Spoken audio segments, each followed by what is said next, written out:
Now I'm going to be going over 4 of the most common mistakes you guys are making playing 6 max, and I'll tell you what, if you don't fix these, don't expect anything to change. So let's start fixing stuff, all right? And the first thing I want to talk about here is playing too many hands, right? So you don't want to get caught up in the trap of thinking that every hand is playable. You know, this game is about patience.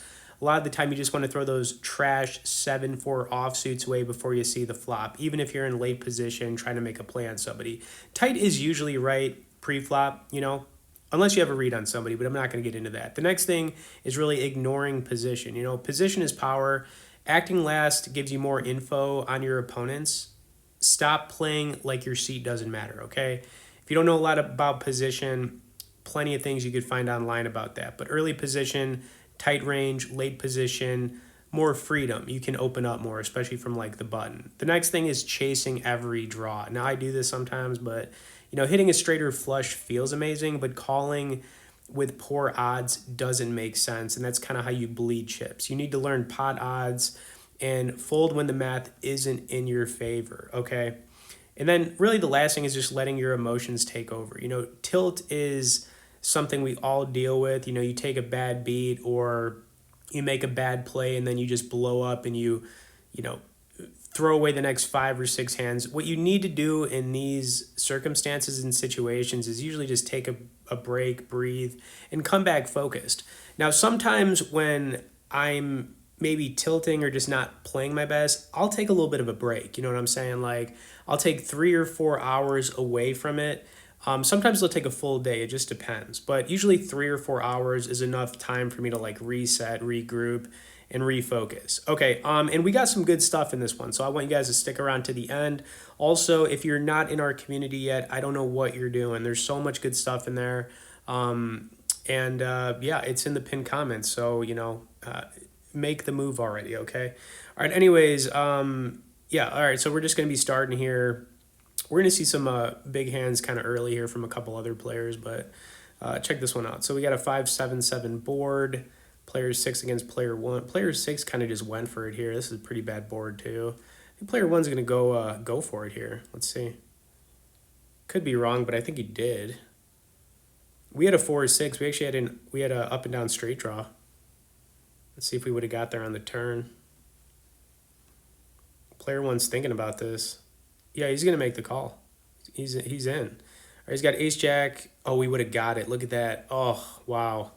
All right, it wasn't like I was going to play that, though. I mean, maybe if it was suited, I guess, I might have made a play on it, but yeah, no. All right, yeah, it was kind of weird. All right, queens.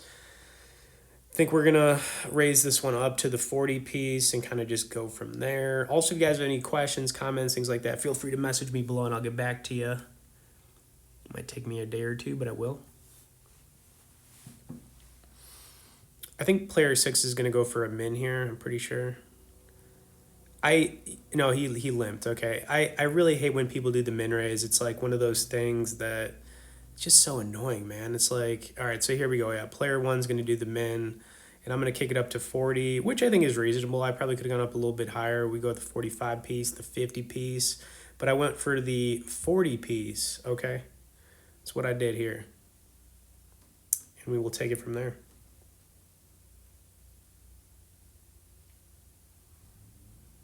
All right, player 3 is going to fold this. You know, when we look at the table too, the only one doing really good so far is player 2. He looks like he's up. He's doubled up.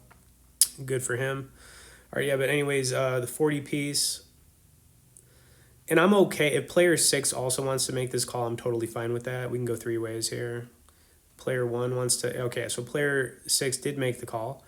Back to player 1, who you would think would make the call because he did this little min raise, but he folded it. Flop is pretty safe. And instead of going for, you know, like a pot size here, I just shoved on this guy. A lot of draws out there. You also might have some players make this call with like ace 10 or king 10 sometimes who are less experienced.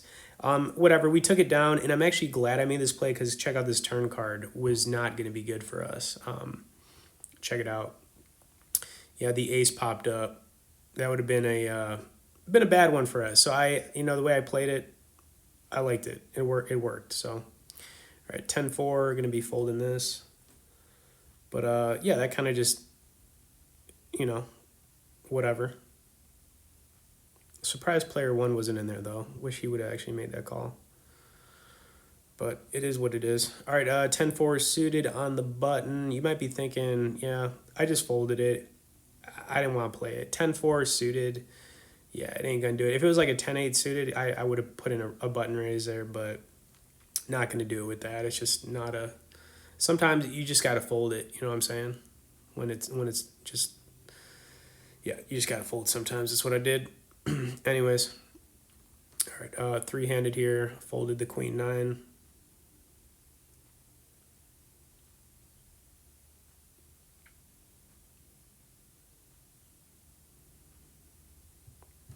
All right, so got to think whoever puts something out there is going to take this one down. It just seems to be nobody's interested. So let's see what happens here. No, went check, check all the way. Wouldn't be surprised if a pair of 6s takes this one down. And it was 5s. Never mind. All right, pocket 5s took it down. Nice work.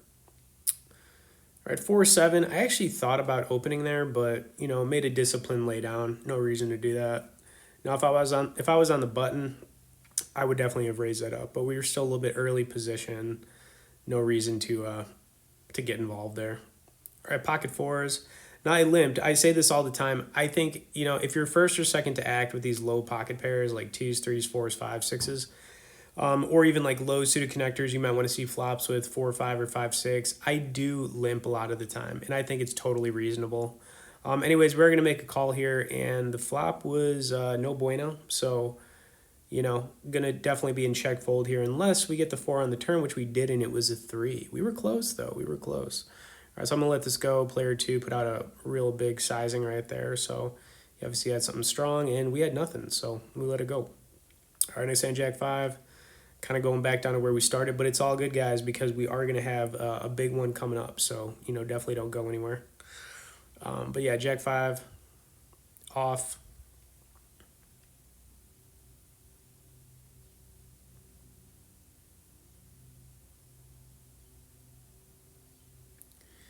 All right, I folded that. Didn't want to get involved, you know, so kind of just still playing like, yeah, pretty tight aggressive approach. Really not doing anything too bluffy or anything. Not yet. I do pick my spots, and you know, I encourage you guys, like, the more you play and when you start moving up in stakes a little bit, definitely starts to make sense a little bit to not focus so much on the cards, but you know, start exploiting people at the table, like understanding when people are using like a strategy, like, and kind of use it against them. A little bit more nuance to it, but it's something that if you want to get to that next level, you know, you gotta at least think a little bit about what I'm talking about, right? You gotta just get away from using one type of strategy. You want to be exploiting opponents, and it's really what this game's all about, you know, once you start to figure it out, you know what I mean? So, like, if I played every time I play, if I just like played ABC or just used GTO, I'm gonna tell you right now, I would be losing every, like, long term. I would definitely be losing. You know, you got to mix things up.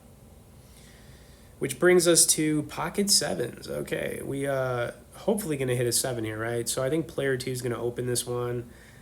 Slowed this one down because, you know, this is definitely one of those moments.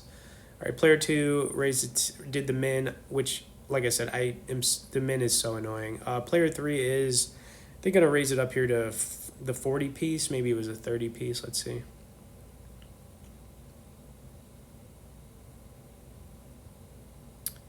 Let's see what it's gonna be. Yeah. All right. So I'm making a call here. I mean, I would think that I'm hoping player 2 doesn't raise this again, because then we're going to be in a situation where we got to fold. But, you know, I'm making a call here. We're so deep in this too. I figured if player 2 just makes a call, we'll get like a 2-for-1 special if we can get a 7 on this flop, right? That's what we're looking for. And lo and behold, we're going to see what happens here. Can we make this happen?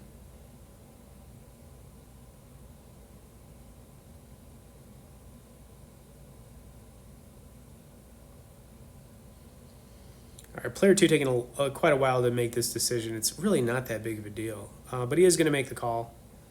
I mean, he's already up quite a bit anyways. Like, what are you doing? And check that out, guys. Licking my lips, just licking them, you know, just thinking about, I don't know, a juicy steak or a burrito right now, like with a couple extra sides of guac, because that's what's going on here. Player three, he's got 260. He's going to put out a pretty good continuation here, which is exactly what I wanted to see. And based on this flop, man, there's really not a whole lot to worry about at all. So there's really no reason for us to raise. We're just going to make a call here because I want to keep player two in the hand. Really, that's really what I want here, is for player two to make this call so we can get to the turn, right? We're also not really worried about a diamond draw because we have one of the diamonds here, so we're blocking that. So, yeah, I mean, there's just no reason to raise here. So when player three, I think he's going to go for pretty decent here. Yeah, 90. We're just going to call. Kind of a quick call, too. I didn't want to, like, let this tank too long, you know? So back to player two, who I'm hoping makes the call, right? I'm really hoping he does. That's what we want here. But he's going to fold, which was kind of sad. Turn card was a diamond, but still, like I said, I'm not worried about the diamond. I am worried about another diamond coming, you know, but I'm not worried about that card at all. So we're going to make a call here. We're going to see the good news, but he does have a diamond. We dodged it. We took it down.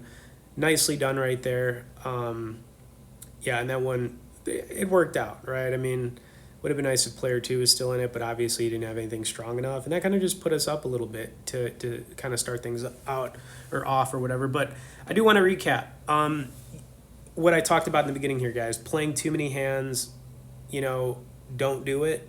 Ignoring position, stop ignoring it. Don't chase every draw if it doesn't make sense pot odds wise. And I would say the last thing here is letting your emotions take over, man. Like, it's something that takes time, your emotions, but it also kind of like translates into so many different aspects of your life too. You know what I'm saying? Like, are you an emotional person? If you want to, like I said, take things to that next level, you got to get in our community. Check out the pinned comment. You know, if you also, if you haven't subscribed here yet, I don't know why you haven't, man. You know, tap the like if you made it to the end. Thanks for watching. We'll see you in the next one.